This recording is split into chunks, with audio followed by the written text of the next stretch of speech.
The following production is brought to you by the Talkin Buds Leafs Show.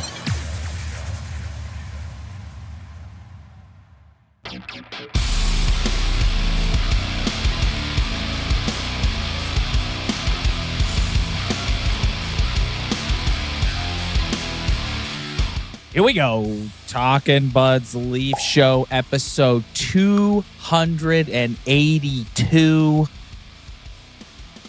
I feel like we are in uncharted territory right now. 6 games remain. And if you look at the standings in the Atlantic Division, the Toronto Maple Leafs at 98 points have a 4-point lead on the Tampa Bay Lightning and a 6-point lead on the Florida Panthers, who just can't win a game these days. And you look at the performance on Saturday night against the Columbus Blue Jackets. You look at the performance earlier in the week against the Florida Panthers. You hear things like Jonas Siegel on Overdrive talking about how Craig Berube is really dialing up the intensity at practice, and there's a different air about the guys this year. There's a seriousness about them, which he hasn't necessarily seen in previous years. And anyone who covers sports always talks about you want to get hot at the right time. You want to round into form at the right time. And it looks like that's what we're seeing here. And like I said, it feels like it's uncharted territory for us as Leaf fans. Well, I don't want to get too excited here. Okay, they've had a couple nice games. There's still 6 games left to play here, so let's not ready to say that they're rounding into form. But what I will say is that game Saturday night against the Columbus Blue Jackets was hands down the most physical game they have played from start to finish in this entire era, which I thought was fucking awesome to watch. Well, and I think, I just mentioned what Jonas Siegel said on Overdrive, and I think when you see that, one of the things that we always get on this team about, and the core players specifically, is a commitment. You got to commit. You got to want to play a certain way. The teams that win Stanley Cups and go on runs, they make a commitment to just being difficult to play against. And that's what you saw on Saturday night. The Columbus Blue Jackets are not a bad hockey team. They're in a fight for one of the 2 wild card spots. They come in here, they're a hungry team. They're trying to get every point they can down the stretch here, and the Leafs absolutely bulldozed them for 3 periods. I'd say it was probably the best game of the year. I mean, they had that one against Tampa earlier in the season, but that was early in the season. To play that well late into the season when you're trying to win a division, I didn't have one bad thing to say about their game. I still think maybe they gave up a little bit too much in terms of offensive opportunities for the other team, but other than that, I got nothing really bad to say about their game at all. I thought they were incredible. I don't disagree with that, and I was thinking about it, and I think defensively, especially when you're missing a guy like Jake McCabe, defensively, that's just this. You need great goaltending for this team to win hockey games, because defensively, it's a huge misnomer that like Berube's fixed them defensively. He hasn't. They had a good start defensively to the season, and then for the bulk of the season, they've been pretty mid in their own end. And so getting quality goaltending to stop those quality chances, like you just mentioned, that's a part of their identity. In fairness, though, like how many would the Florida Panthers won the Stanley Cup without incredible performance without Bob? Yep. So I mean, every team does rely on their goaltender at some point. But yeah, I mean, I still think they gave up a little too many grade A chances, but if you're going to be physical like that for 60 minutes, fuck, I'm a happy guy, man. I mean, it was a team. It was commitment from top to bottom too. I think that was the best part. It wasn't just Steven Lorentz fighting and Simone Benoit just willingly ready to end his own life. Man, you got to tip your hat to Olivier there. Olivier, I think, realized halfway through, like, if I wanted to, I could absolutely bury this guy. Yeah. And he didn't do it. He kind of went up to him and he like gave him like a hug from the back a little bit. It was kind of like, hey, there's some chippy shit going on. You're just going to have to drop the gloves with me. I'm going to tag you twice. There's nothing you can do about it. And you're just going to try your best to hit me, and it's not going to happen. So let's just do this quick. But I'm not going to bury you like I absolutely could. Yes. Yeah, that guy is scary. I would not. You could play physical, but around that guy, I understand why anybody would just go, okay, I'm just gonna walk. Dude, he's the reigning. He's got the belt. He's the reigning heavyweight champion in the NHL right now. Like he's dude, man. He's the toughest guy in the league. There's no two ways about it, without question. All right, you knew this was coming. I love throwing questions about this particular player at you. Oh, God. Nick Robertson, the scratch and score. He comes in, he gets 2 goals, and the debate reignites. This guy, when given the opportunity, can score a goal. Is that something that you should value in the playoffs over, say, a David Kampf, a Scott Laughton, a Pontus Holmberg? Who else am I missing? Calle Yarncroc. Yeah, like at the end of the day, like, we can make comments about the guy's stature. And they're not wrong. He's really small. Like that play last night where he got run into the boards. Like, he just gets pushed off the puck so easily. Yeah. But if he gets in time and space and has an opportunity to score, he can score. And he did it twice. And he went in on the forecheck and gave Provorov a little shove after that because he was pissed off. He's got a tiny, tiny because he's a tiny person, but he's got a tiny little edge to him, it seems like. And rat.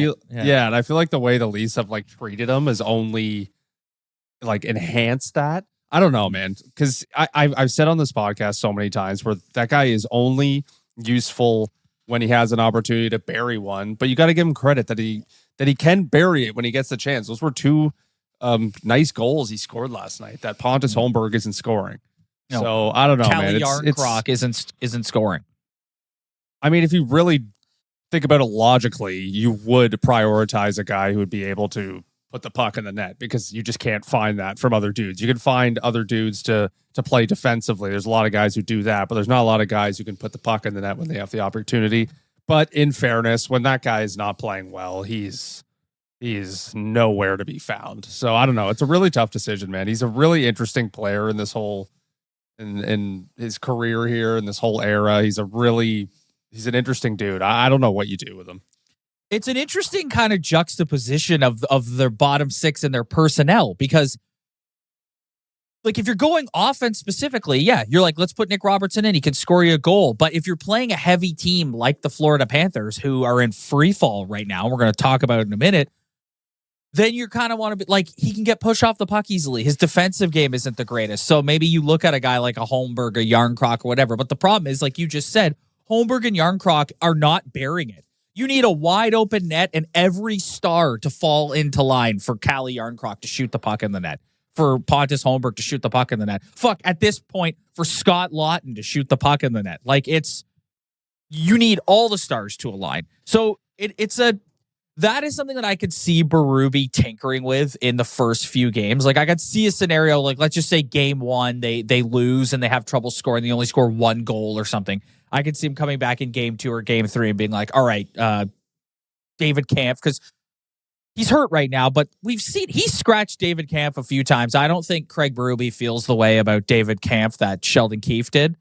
So I could see him looking at Kampf and going, okay, you're out, Robertson's in. We're going to shuffle this around a little bit. Because if you look at their bottom 6, like, Steven Lorentz is not coming out. Scott Laughton, even though he's invisible every night, they gave up a first-round pick for him at the trade deadline. He's not coming out. Pontus Holmberg is Craig Berube's favorite hockey player. He's not coming out. So, and I think as much as you and I like to poke fun at Calle Yarncroc, coaches really like his defensive game. So he's not coming out. So I think and then there's Pacioretty involved in all this as well. Where does Max Pacioretty draw in? It's going to be so interesting because I don't know. Their last game of the season is the Thursday against the Detroit Red Wings. All signs point to their game 1 being the Saturday, 2 days later, the 19th, the first night of the playoffs. That means Berube's got 2 days to activate Pacioretty, figure out what they're doing. Like, this is going to come together really quickly. And I firmly believe, though, if they lose game 1, like, all bets are off. Like, whatever they decide to do in game 1, if they go out and fall flat on their face, which I would like to go back. Maybe I should do it quick, but I'm not going to. Their game 1 records, because it seems like they always kind of struggle getting off to a good start in a series. So whatever the lineup they go with in game one, it's if they lose, I think all bets are off. So who knows what they're gonna do, man? Even for the goaltender? Oh, it depends.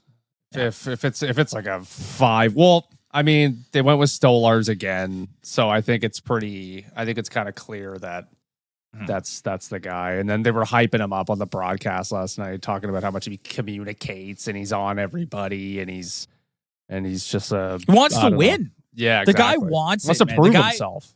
There's a couple things I noticed this week, just to go on a bit of a side tangent here.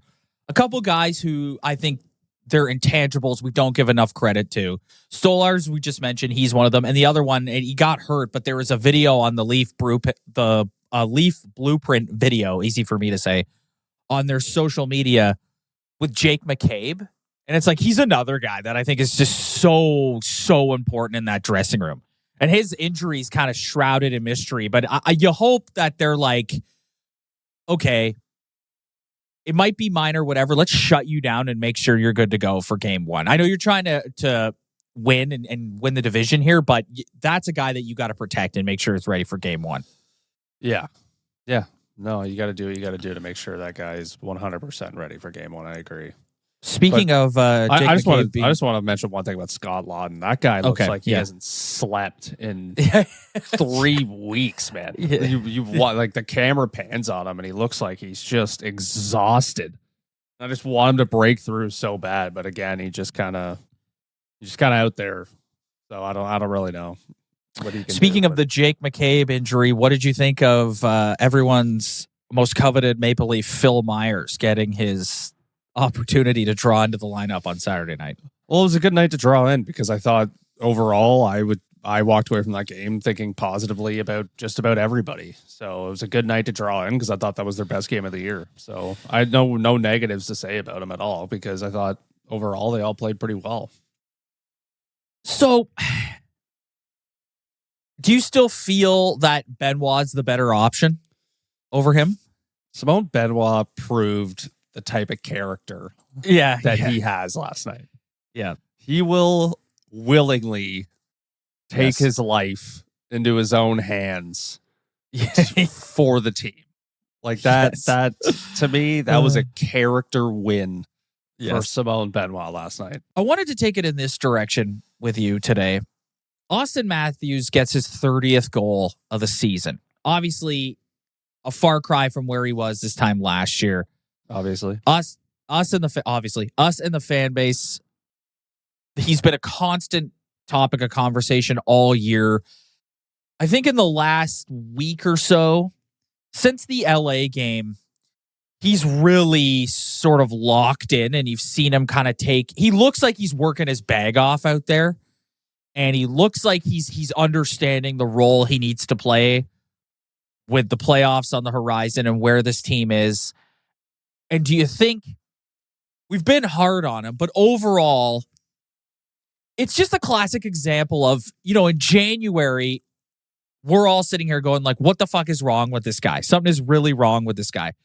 But the season is so long. And at the end of the day, if he goes into the playoffs and plays well, no one's going to give a shit that he only got 30 goals this year. Like, no one cares. Like, and I think he's at the point in his career where that doesn't really matter anymore. Like, what's another Rocket Richard trophy, realistically? Like, you want to win the big one, right? Yeah. I mean, this is such a... Well, first of all, anyone who has a bad season and goes in and has a good performance in the playoffs for this team they're a GOAT no matter what. Like, it doesn't matter what they did. If they go out and do something, then it's going to be seen as a positive season for them. But it just goes back to just the money that he's making. It's just like 70 points and 30 goals. It's just not top of the league stuff. And that's what you're getting paid to be a top of the league player. So I do think overall this season has been kind of a disappointment for him. And also because he's just not burying the chances that he usually buries or getting the opportunity that he buries. But it does seem like he is working extremely hard out there. And I don't know. I hope maybe it's just one of those years. I don't know. Maybe next year he'll come out and score 50 goals again. Like it's nothing like Draisaitl, but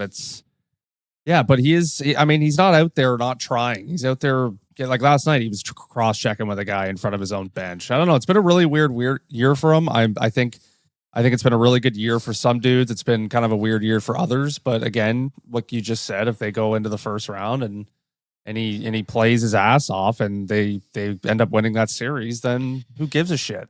Yeah, it's true. And I think that's something that for a lot of these guys, Morgan Riley, the same thing, although he's sort of stabilized it. He still turns the puck over a lot, way too much for my liking, but he's kind of stabilized a little bit since Carlo's come in here. We've been talking about Scott Lawton. Like, there's another guy, like, a guy looks like he hasn't slept in a month and he looks like he's still getting his bearings, but you score a big goal, man. Like, the playoffs is the great eraser. That's all people will remember. Because you just think about Matthews last year as well. 69 goals. But we were all still pissed off 2 weeks later when they lost to the Bruins in 7 games. And you're just like, that's great. You scored 69 goals, but you fucking lost in the first round again. And you were hurt. Yeah. And you were hurt. That, if you actually think about last year's playoff series, how weird that was. Like, they had a good year and everyone was feeling good. And then you go into the first round. It's like Nylander's nowhere to be found. And then Matthews is nowhere to be found. It was, McMahon in hindsight, was hurt. Yeah, like not having him was a huge hole for them. Huge. Yeah. It was just kind of like, what a kind of shit show that was. So, I mean, hopefully they're in a position where, like, I'm actually shocked the buffer they have right now with 6 games left. I thought a week or two ago when they were not in first anymore, I thought that was it for them. I'm like, there's no way they're coming back from that. Another team's just going to go on a heater and just keep winning games because it's that time of year where you just got to keep winning. You look at the Ottawa Senators, you look at the Montreal Canadiens, they keep winning. And I'm kind of shocked that the Leafs have put themselves in a position where they've won enough where they have a 4-point buffer with 6 games left. So, I mean, they have a couple big games. Obviously, they play Tampa again. They play Florida again.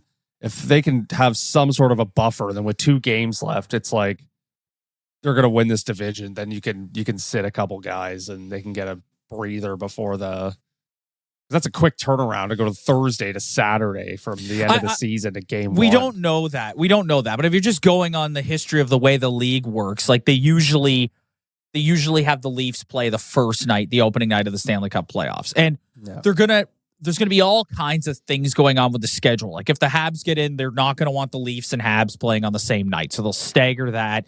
Like at this point in time, it looks like 4 Canadian teams are going to get in. It's going to be the Leafs. No, 5 Canadian teams, excuse me. Leafs, Sens, Habs, Jets, Oilers.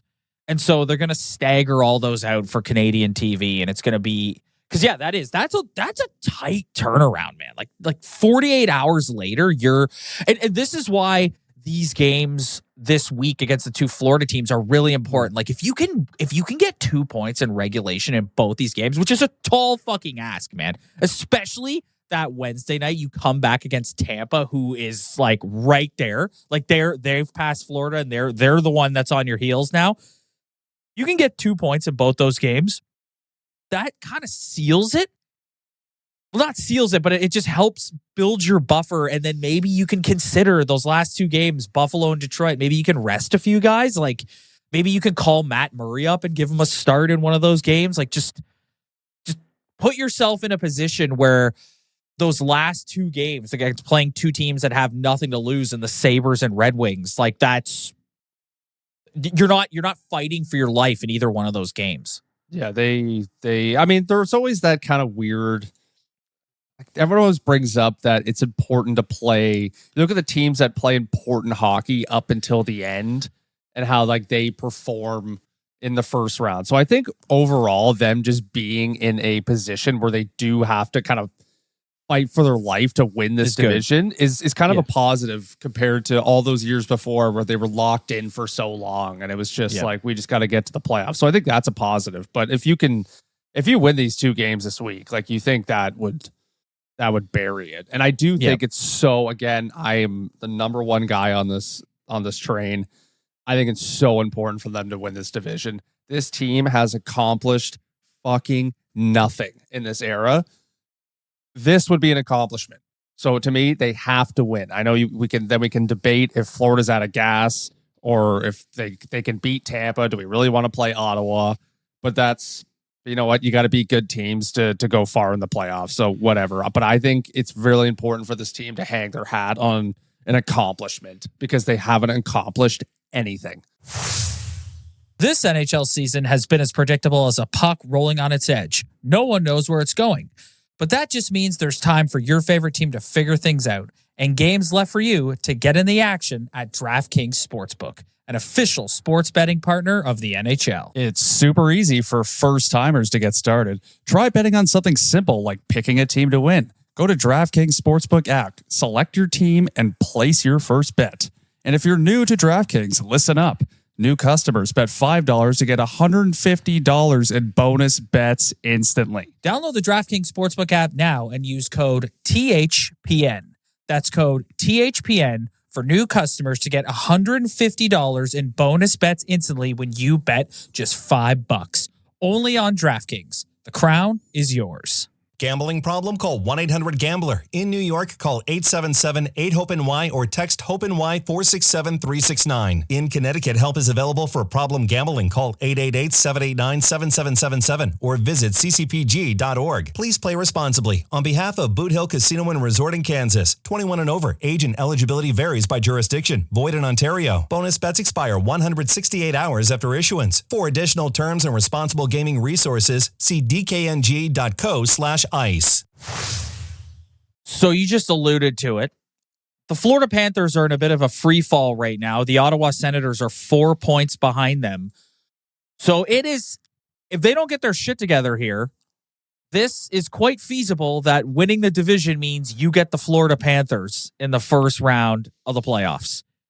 And you just got to hope and pray that they are out of gas. The problem with the Florida Panthers is yes, they're stumbling down the stretch here. They're missing 3 key guys, and they're a team that I believe the style of play with which they have success, they can turn that on at any minute. And so that's, but at the same time, like, you know what? I've kind of been going back and forth. Like, I've been very vocal on this show for months about like the Ottawa first round matchup scares the hell out of me. Maybe we could. And I'm like, maybe Tampa's good because they have confidence against Tampa, but Tampa's been a fucking wagon for the last like month. And so it's just kind of like, you just kind of have to resign yourself to the fact that it doesn't matter who you play. It's going 7 games. It's going to be a fucking war. It's like, it doesn't matter. I think there's been all this talk about Gary Bettman and the league and how when you have this type of playoff format where you have to, play teams in your division, you're eliminating quality teams early on in the playoffs. And what if you went back to a 1 versus 8 or even a 1 versus 16 or something like that?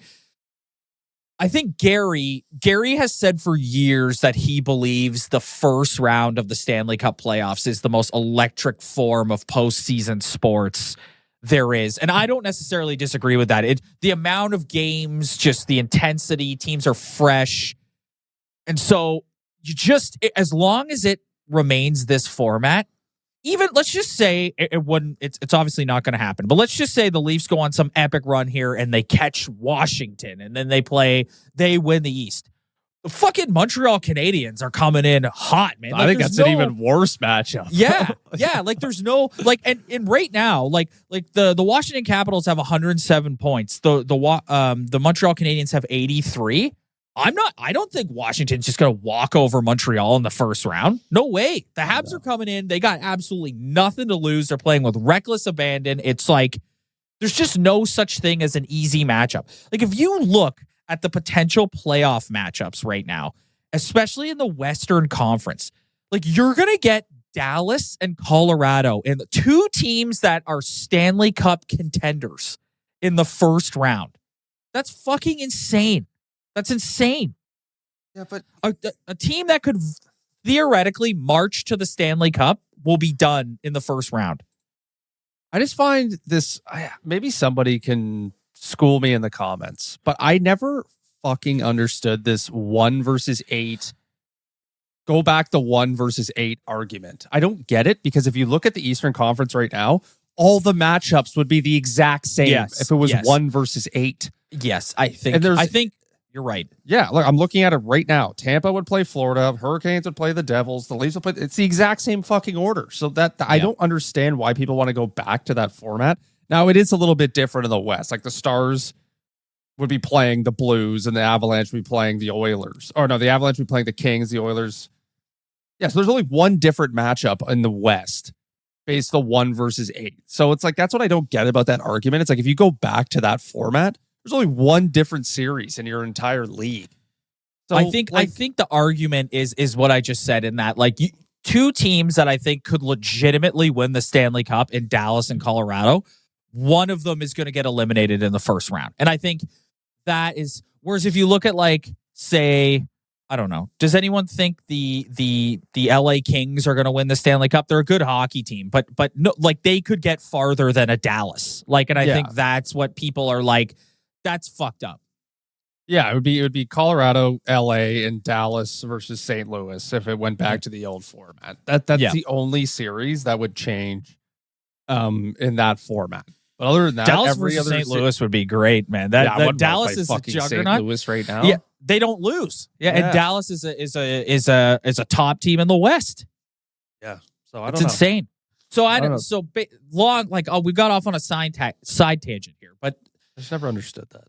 I'm it is what it is, man. This team, you're going to have to play who you're going to play. And if you're serious, like, it doesn't matter. If you win, if you play Ottawa and you beat them, you're going to have to play one of the Florida teams next. Let's roll out the pros and cons. Like, let's just roll out the pros and cons. So right now, if you're playing the Ottawa Senators, like, what are we afraid of here? We're afraid that this is a team that the goal was to make the playoffs. They've done that. And so they have a Leafs Sens playoff matchup. Every ounce of pressure is on the Leafs to win that series. Everything for the Ottawa Senators is gravy, because that making the playoffs is a step in the right direction. Yeah. And also they have a player who pretty much symbolizes the anti-Leaf mentality. Like, just Brady Tkachuk's being out there with his mentality and the way he plays the game is just a nightmare for a team that traditionally cannot match that style of play and folds like a cheap suit when the pressure gets on them. That makes me nervous. That same player would be beyond fired up to be finally in the playoffs. Yes. And would leave every last bit of energy he has on the ice. Yeah. And the pros are, you have an unproven goaltender in the playoffs. Yes. And you can look at it the other way, that you're playing a team that, even though they have nothing to lose, also you're better than. You're better than. Yeah, like you're technically better than they are, and they also haven't won anything either. It's not like the other two teams where it's like they know how to play a game that isn't their best, but still know how to eke out a victory in the playoffs. Also, their ownership can do anything they want. Their fans can do anything they want. One of the biggest pros about a Sens matchup is that's 7 home games for the Leafs. Yes. So like, they can do whatever they want and try whatever funny business with tickets. It'll be fun. But it'll be 7 home games with the Leafs get 7 home games in that series. Yeah. So that's a pro. And then I think the other two teams, what makes you nervous is, number one, the goaltending. You have 2 goaltenders who've done it, who've won it, who can turn it on at any point. And the Leafs have a horrible record against proven goaltenders in the playoffs. They couldn't beat Rask. They couldn't beat Price. They couldn't beat anybody, really. Yeah. But, like, like they can't beat a proven goaltender. Couldn't beat Bobrovsky. They're 1-1 against Vasilevsky. They've had success against Vasilevsky. Yeah. Over the years, but he's back to looking like he did when they marched to 3 straight Cup finals. I think the year they beat him, they were kind of in the position that I think Florida's in now, where they've played a lot of hockey in the last few years and they're kind of out of gas. And I think a couple early exits for them, they've got their rest. Dude, they're a fucking wagon. Like, I can't say enough about Julien Brisebois and the decision to just look at Steven Stamkos and say, take this money or there's the door. Then they go and get Jake Gensel. And we saw how he played in the Four Nations. The guy scores every night. It's just, I can't say enough about that team's savagery, because look where they are. They came out the other end of 2 cups in a row, 3 straight finals, and that's when teams traditionally start to take a dip, and they were like, nope, we're moving on from this guy and this guy and this guy, and here they are. Like, they right on the Leafs' heels, and the team that is looking more dangerous of the 2 Florida teams at this point. Yeah, I mean, I think the way it's going, it'd be a tough. I don't really see them playing Tampa because I think Florida's just kind of in a bad way, and I think the Leafs and Tampa are going to keep going. But it's just, and you could make the argument that the Florida Panthers could be out of gas. And if you look at the eras of the NHL, like teams have their time, like they have their time, and then they kind of go through a lull, kind of like what you just explained with Tampa. So maybe you could catch Florida when they're out of gas. I know guys are coming back, but they also haven't played in a while. Like they could come back, start with that, like a Kachuk could come back, start like a house on fire, or he can come back and just never really find his groove. Yeah. But that team just, with that goaltender and with their style of play and mentality, it's a nightmare show for this team. I also think another pro of playing the Ottawa Senators, and I'm always careful with this because, again, we have to preface it being like, if there's one thing this Leaf team has shown us, it's they can lose to anybody. So we're not going to sit here and be like, just assume they're going to walk through the Ottawa Senators. If they play the Ottawa Senators, it's a 7-game series. We're all resigned to that. That's what's happening. But that would make the 2 Florida teams play each other, and those 2 teams are going to beat the hell out of each other for 7 games. So you hope that when you get to the next round, if you get to the next round, you're getting a team that just went through a 7-game war. Like, if Tampa wins that series, Florida is going to take such a huge piece from them. And so you hope that if you get to the second round, you're playing a team that is like beat up pretty much. Because that's another thing about Ottawa. Ottawa's got their like kind of ratty type players, but they're not a team. They match up well with the Leafs in the sense that like they want to play a similar type game. They're not super heavy. They're not going to lean on them. They're going to try and trade chances, and it's going to be up to Stolars to outduel Allmark. Pretty much. Yeah. So I don't know. But still, man, that the Senators, I know I'm sitting here and I sound like I'm pulling for them to play Ottawa. I'm fucking not pulling for them to play anyone. I think I'm going to be just as nervous. It doesn't matter who's on the other side. I'm going to be just as nervous every second of that series. I think the only matchup that I would feel confident in is if they somehow just reworked the entire playoff format so they could play the New Jersey Devils in the first round. Yes. I think that's the only team in the East that is going to the playoffs where I'm like, I feel like the Leafs could actually win a series against. Yes. But even if they played the Habs in the first round, no, I'm not. I'm not confident at all. Dude, I'm telling you, man, the Washington Capitals have been a wagon since the season started, and I do not think they're just going to roll the Habs. That's not happening, man. Yeah. No way. The Habs are going to scratch and claw, and I think this is setting up. Like we just talked about the playoff format, but dude, this is setting up for, aside from Carolina, New Jersey, I think the Devils are pretty banged up, and I could see Carolina walking through them in like 5 games. Yeah. But other than that, this is setting up to be a hell of a first round. Hell of a Leafs Sens in the first round is pretty fucking insane. Yeah, like, I know. It's pretty wild. I know. Like that is quite the matchup. And even if it's not the Sens, they're playing 2 teams they have a history with, and you're just going to be sick to your stomach going into those. Like if they play Tampa, if something happens and they play Tampa again, that's 3 times in the last 4 years they've started the playoffs against the Tampa Bay Lightning. That's pretty fucking crazy. The Sens matchup I'm all in on because I just think it's fresh, it's new, there's all the history from like the early 2000s. They played each other every year. Yeah. I just like the unprovenness. I like the newness of it. I don't want to see them play Florida again. There's no way. Like speaking of which, they've technically only played Florida once in a playoff series, so it's not like we've seen them so many times. But it's, I'm all in on the Leafs Sens first round. I think that's going to be awesome. Speaking of which, there is a part of my heart that smiles when I see the graphic on the socials yesterday of the Boston Bruins have officially been eliminated from the Stanley Cup playoffs. It's like, see ya. Don't let the door hit you in the ass, fellas. Well, I found another thing that was funny on Overdrive this week. They were talking about how like the worst thing for the Bruins is what they did in the playoffs last year. And it's like, well, It was still enough to beat this team. So Yeah. what does that tell you? Dude, I know, man. I know. I forget who said know. that. It was like Frankie Corrado or something. He's like, the worst thing that happened to this franchise was them winning that series. And it's like, well, look who they rolled. Yeah. Well, look who they did it against. The team that 100%. just folds like a cheap suit when the pressure gets on. I mentioned the quote about Berube and practice. Dude, that's his job right now. Like 100%, that is his job. Is to just be on these guys about don't take your eye off the prize even for a second, because there is so much. We've talked about baggage. There is so much baggage going into this. There was the piece. We're talking about Jonas Siegel a lot today. He did the piece in The Athletic with Mitch Marner. He did a one-on-one with Mitch Marner, and he said again on Overdrive on Friday that he left that conversation. Yeah, that was shocking. Less confident that Marner's going to stay. And I honestly do think it's contingent of what happens in the playoffs. I think obviously we've talked a lot about his relationship with the fan base and how sour it's gotten and his struggles in the media and stuff. And I think that he is just at a point where the negativity is so much for him that if they go into the playoffs and they lose, I could very well see him saying, I need to move on and have a fresh start somewhere else.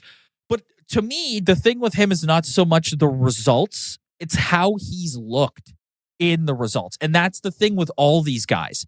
That's why Willie doesn't get the flack that some of the other guys get, because you can look at previous playoff series that they've lost and been like, well, Willie played really well in that series, right? Yeah. And I think with Marner, he's disappeared at times in these big playoff moments, and that's what people get upset about. It's not that they've lost. Yes, the losing wears on everybody, and when it happens fucking 9 years in a row, you're like, okay, I'm like, enough of this. But it's just the way he's looked at times.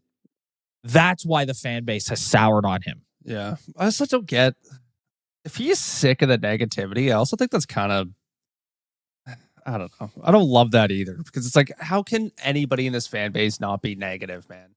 Yeah. Like, just like, look at the graphic they pulled up where it's just like all the 9 years in a row they've made to the playoffs and what's happened. It's like, come on, man. Yeah. How can anybody in this fan base not have a negative attitude? And maybe it's just, we'll get to a point where they just can't get it done and it's just, we'll never get over it and he'll just have to move on. But I think hearing that people are sick of fans having a negative attitude is kind of bullshit. Well, I think being the target of people's ire, and I think, like, man, there's fucked up stuff that goes on, like people sending him death threats and saying shit to people in his family, and like that's insane behavior. I mean, like, in fairness, I think me personally, I don't lay all the blame on him. I lay it on everybody. Yeah. I lay it on the front office. I lay it on Auston Matthews. I lay it on William Nylander. I lay it on John Tavares. I don't think there's one guy who I'm pointing at being like, you're the most responsible for this. No, and he hasn't helped himself with how he and his camp have handled the contract negotiation, and he doesn't help himself with how terrible he is in the media. Like you and I have said a bunch of times, like, it's not that hard to just give a stock line and move on with your day. And he really, really struggles with it. And he comes off in those moments at the end of a series when he's addressing the media, he comes off very defensive and very unlikable. And people kind of look at this and go, wait a minute, man, you guys just lost again. And now you're defensive about us? Like, you just lost again. Like, at the end of the day, it's just hockey. I get it in that sense, but at the same time, you have to acknowledge your shortcomings, man. What's wrong with being like, I haven't come up big in the biggest moments, and I'm just going to continue to work to make sure that the next time I'm in one of these moments, which they always get back to the moment. That's one thing you got to give them. That I'm going to do everything I can to make sure I come up big next time. Like, what's wrong? Even just saying that, like, hire me. Hire me as your media guy. Hire me as your PR agent. He'll be the most well-liked guy in the city. Okay, we're going to get out of here. But before we do, I just want to touch on this really quick. William Nylander, 44 goals. 50 is in sight. Great season. Great season for the guy. We talked about it last episode. He's the engine. It's you can tell if I've said it once, I've said it 100 times. You can tell in his first couple of shifts what type of mood he's in. And when he's in the right mood, they win hockey games. Period. End of discussion. And these days, he's more times he's in the right mood than he's in the wrong mood, which was the problem early in his career. Wasn't enough nights where he was in the right mood. Also, I just think he's such an interesting player because he was like a highly drafted guy who everyone kind of knew he had this in him, but he's just actually gotten better every single year he's been in the league, which is crazy because a lot of guys come in and they're already kind of have their best seasons and like it's just kind of whatever after that. He actually has improved every single year he's been in the league. Well, I mean, at the risk of sounding kind of, I don't know, silly, I think sometimes we forget how young these guys are, man. Like, do you remember how you were when you were like 19 years old, 20 years old? Like, useless human being. Right. And so it's like it takes a while for you to kind of cross that maturity bridge in your mind. And I think that's just what's happened to him. And also confidence. Like, I think at times he lacked confidence. And you've seen in the last 3 years in particular, his confidence grows every single year. Well, and it's like the dude he is their best player. I don't care what anybody says. I don't care about Auston Matthews, Mitch Marner, John Tavares, Matt Nyes, Morgan Riley, Chris Tanev. I don't care what anybody says. William Nylander is the best player on this hockey team. He's just dominant. Like just every time he's out there, he has the puck. He's doing something with it. He's skating by somebody. He's creating an opportunity. Like, yeah, he's just that's kind of what Auston Matthews like this year looks like Auston Matthews like working his ass off for like every single little thing. Where before it looked like it was kind of like, which sounds like a good thing, but like he isn't effortlessly creating offense for himself. Like Nylander, every time he's on the ice, is creating space and creating a scoring opportunity for himself. Yes, and he's done it in the playoffs. That is a key difference between him and the other two is he's able to do that in the playoffs where the other two really struggle. They really, really struggle. And I think one thing that Nylander's done either on purpose or not on purpose is he kind of separated himself from Matthews and Marner because Matthews and Marner are kind of like, they're kind of like a package deal. They're joined at the hip. They kind of face the same criticisms and there's definitely politics behind the scenes with those two and wanting to play together. Yeah. And with Nylander, he's just always kind of played who he had to play with. He just seems like he's just not really a part of that little tiny, I don't want to say the word clique because it sounds negative, but I'll use it in this case. Like he's kind of just not really a part of that little clique and he's just kind of done it his own way and went about his own business and the stop fucking crying, bro. Also was a huge so I think in that sense he kind of like has done himself a favor because like early in his career I thought, and me included, I couldn't stand watching the guy play. I thought he was the softest thing of all time and I thought he was really the target for everything. But as time's gone on and he's gotten better, he's gotten bigger, he's gotten stronger, he's kind of just like put himself in his own little island and he's kind of separated himself from those two through not playing with them and through all the details you hear about the dressing room and all that stuff. So I think that's also, he's done himself a favor in that sense. But yeah, man, he's just he just creates offense for himself every single time he's out there. All right, buddy. I think that's going to do it for today. You look at the week ahead, they've got a couple of back-to-backs. They've got in Florida on Tuesday and Tampa on Wednesday. Then on the weekend, they've got another, like this team in the fucking back-to-backs, man. It's insane. Like you look at the weekend and they've got the Habs, which will be a tough game, at home on Saturday. Then they're in Carolina on Sunday night. So that means we will not be here next Sunday because they have a game. However, we will be here Wednesday night after the Tampa game. We'll be doing a post-game show after that one. So if you'd like to join us for that, hit the like and subscribe button below. And as I say, every week we are 6 games out. Playoffs are around the corner. We'll be doing post-game shows after every single Leafs playoff game. So hit the like and subscribe. If you're listening to the audio version, please do the same. Spread the word. Tell your friends. We really appreciate it. We will see you guys on Wednesday night.